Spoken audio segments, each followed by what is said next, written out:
Welcome.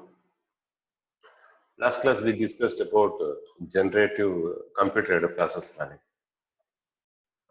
So we are discussing mainly about the process planning. In that manual process planning, computer-aided process planning we are discussing.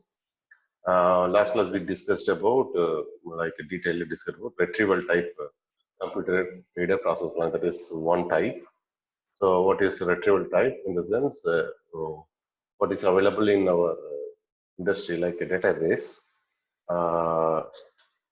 process plan database. From that we retrieve it or recall it according to the new part which is being introduced inside the manufacturing industry. Then the existing process plan will be edited according to the need and proceed further. Then generative type is instead of retrieving an existing process plan, we create new process plan based on logical procedures. That is what all about the generative type computer-aided process planning. Okay, so based on logical procedure, as we discussed, what all the things comes under logical procedures: decision logic, formula, algorithms, and geometric analysis. Okay, so this one comes under this topic, mostly logical procedures and will comes under expert system. It's a part of or branch of artificial intelligence. Okay, so what is meant by expert system? Generally, it is a computer program that is capable of solving complex problem that normally can be done by the human with lots of experience and education. That is called expert system. So generally it's a computer program, but that program has a capability of solving the problem similar like a human, but condition is the human should have a experience and education to solve the particular problem, right? So that is what expert system. So under that, what are the steps it's needed for computer-aided process planning in terms of generative type is, first one is technical knowledge of particular process planner who is there inside the industry, experienced and knowledgeable process planner will be there. His knowledge needs to be captured. So what all the knowledge he is having, experience he is having about the process plan needs to be captured and properly coded in the form of programming, which can be read by the computer. Okay, means then only we can able to use it for some other purpose. Okay, so we have to capture the knowledge and experience of process planner who is there in our industry. Then the captured information needs to be coded properly. So what is meant by capturing? What is meant by coding? First of all, capturing in the sense, for example, he in his experience, he might have done lots of process planning. For example, according to the part families. Okay, for example, screw jack assembly, he might have done screw jack. You know that what is meant by screw jack, right? For the screw jack assembly, he might have done the process plan for long time. So screw jack may be having the base and cylindrical rod, threads and all that, right? So according to the dimension, shapes of the part design of the component, he done some process plan for that particular product, which has a limited number of component, right? So that knowledge we have to capture him, how he done that process plan for the particular screw jack. Means based on the part design, he done it, right? And what all the machine he used, that information we have to capture it from him. So what all the machine he used, whether he used, since it's a cylindrical component, he might have used some lathe machine and the threading also there. So he done threading operation. So that kind of information we have to capture from him. Then we have to code it. Coding in the sense using kind of part coding and classification. Here the machines, what are the machine, what are the methods he used. Like that, we have to code it separately. Okay, in the format of computer program. Okay, then this storing this information, capturing and storing this information will be there in the database. Right? That database named as a knowledge base in terms of expert system. Okay, so this knowledge base is useful for what? To solve the problem. Solve the problem in the sense what? preparing the process plan for new component which is being introduced to the company, right? Second, once that person is ready or computer program is there, that is there, okay, let it be. But what is the step will be there means once new component is coming in, first we have to understand about the particular part. So one product is coming in, it has a numerous parts or components, either way we can say. So we have to understand the particular part in detail. So description of the part is very, very important. Okay, description of the part is very, very important. So it will tell each and every features about the particular part. Okay, so we have to understand that. So what are all the ways we could be able to understand?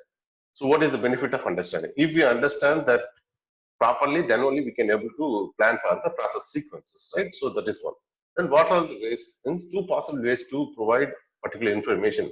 So one is by geometrical model of the part, which is developed using computer-aided design softwares. Numerous softwares are available nowadays. So using such softwares, they might have prepared the geometrical model of a particular part. So that part will 3D model will be giving enough data. From the 3D model, they will be drawing the diagrams, detailed diagrams and all, so they can able to get. Then using GT code number, so means if they have already similar kind of part family is there, once they are assigning GT code for the particular new part, with that GT code, they can able to get the information. So first one is this, the second this step is description about the part is needs to be done. Third, capability of applying the process knowledge and planning logic contained in the knowledge base. Okay, so we have a knowledge base and we have a description about the part. Okay, applying properly to the particular part is very, very, very important. The CAPP system uses its knowledge base. Knowledge base means what?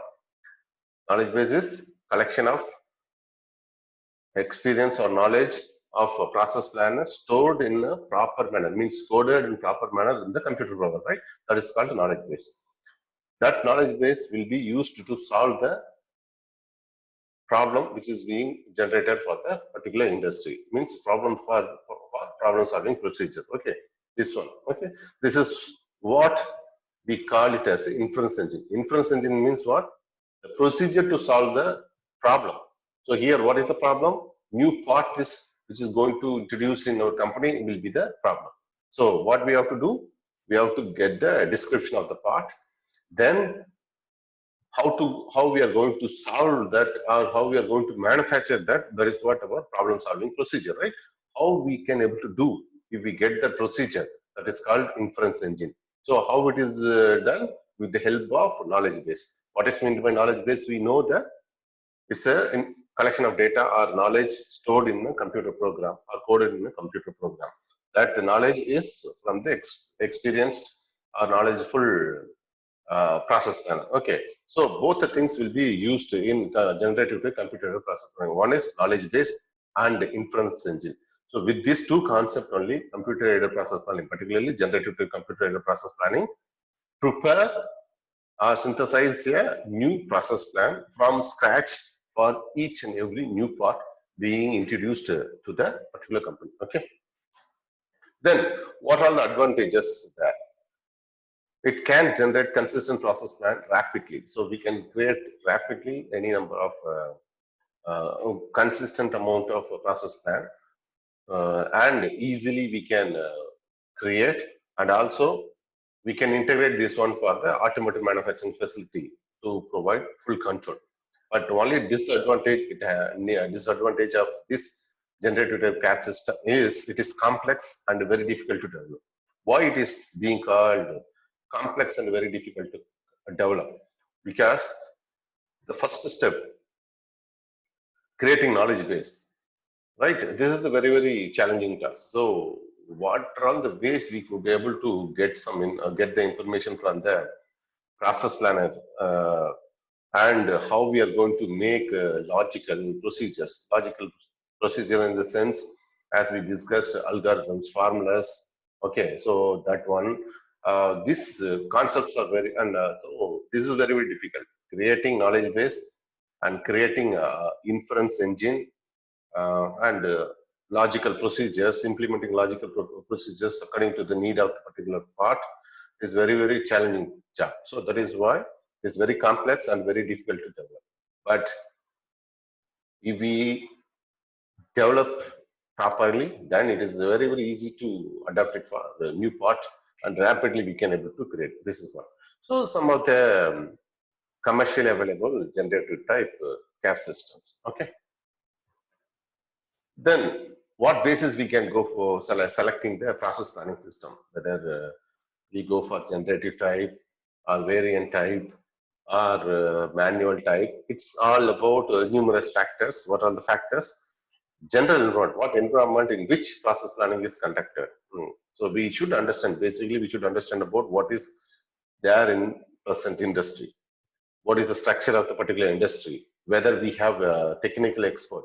So for example, process plan needed experienced person or experienced process planner. So he should have enough knowledge to understand and problem solving skills. So whether we have that, and whether objective of the company for generating manufacturing information system or process plan is fine. So these are all the general factors, common factors we have to consider for selecting a particular process plan. Okay.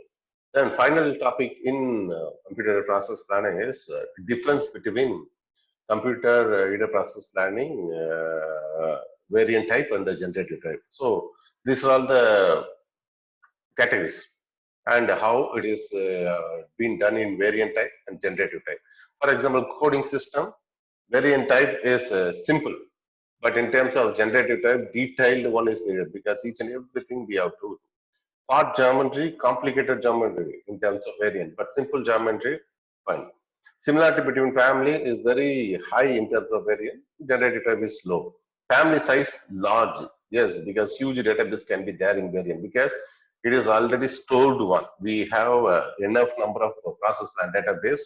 From that only we will be retrieving all the process plan according to the GT codes and modify it. Then again we are going to store, right? So family size will be more, then only we can able to use for variant type. But family size once it goes bigger, then it is difficult to do the generative type because it's complex, right?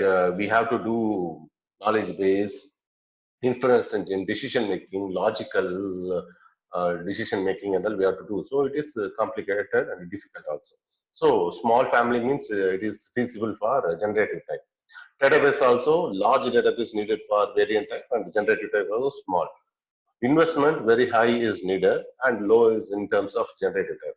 Time to develop is very, very minimal because whenever we do, we update it. But generative type, initial investment in terms of money and time is very huge, right? That's why human intervention will be high and small. Once we create this one, it's small, but here we have to have a human intervention. Okay, so this is all about this unit. So altogether, if we see in terms of particular unit, so what are the things we have discussed collectively, if we say like a process planning, so which is comes under this production process. So what is meant by production planning? What is meant by process planning? And what are the information needed for the process planning? And what are the activities and types of process planning in that manual and computer process planning? Inside that, we discussed about retrieval and generative, and what is the difference between generative type and the variant type also we have discussed in detail. Okay, so that's all about process planning. So we'll discuss other topics in the upcoming videos. Okay, thank you.